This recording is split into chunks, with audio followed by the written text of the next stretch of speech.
तर आज मी बनवले पनीर चिली ड्राय. तर त्यासाठी बघा मी हे भाज्या हे सगळे ना म्हणजे मी परतवण्यासाठी घेतलेलं आहे नंतर. आणि त्याआधी मी हे जे मी ना वाटप केलेलं आहे, तर त्यामध्ये हे जे वाटप आहे ना वाटीमधलं तेच मी याच्यामध्ये घातलेलं आहे.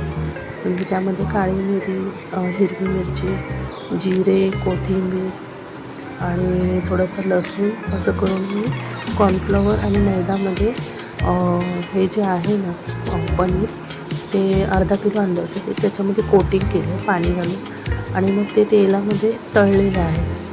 म्हणजे डीप फ्राय केल्यासारखे केले. साधारण एक मला वाटते 15-20 मिनटामध्ये ते कोटिंग व्यवस्थित त्याला चिपकून बसलं होतं ना, तर ते मग छान असे क्रिस्पी झाले होते. तर मग हे असं तळून घेतले आणि मग हे पेपरवरती काढले, थोडे थंड होऊ दिले आणि त्यानंतर मग मी हे जे भाज्या कटिंग वगैरे केल्या होत्या ना त्याच्यामध्ये ते तेल टाकून सॉसेस वगैरे टाकून असं परतून घेतलेलं आहे आणि मग वरून थोडीशी कोथिंबीर घालून ते डब्यामध्ये सर्व केलं.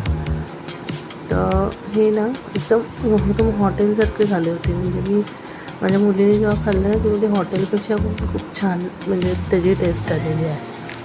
हे पहिला असं बघा, हे तळल्याच्या नंतर ना असे गार घालायचे आणि त्यानंतर मग मी असे हे सॉस वगैरे टाकून भाज्या घालून लसूण अद्रकची फोडणी देऊन त्याच्यामध्ये मग नंतर हे जे तळलेले होते ना ते ड्राय ते त्याच्यात घालून असं व्यवस्थित त्याला कोटिंग केलं. थोडंसं कॉर्नफ्लॉवर पाणीमध्ये मिक्स करून 1 चमचाभर 2 चमचे पाणी आणि अर्धा चमचा कॉर्नफ्लॉवर असं घालून त्याचं सॉसची ग्रेव्ही थोडी थिक केली होती. आणि हे असं बघा हे तळून नंतर मग ह्याच्यात टाकून त्याचं असं ड्रायला थोडंसं असं कोटिंग केलेली त्याची आणि खूपच टेस्टी लागत होते. तर हे बघा हे असे बनवून झाले माझे पनीर चिली ड्राय. तुम्ही पण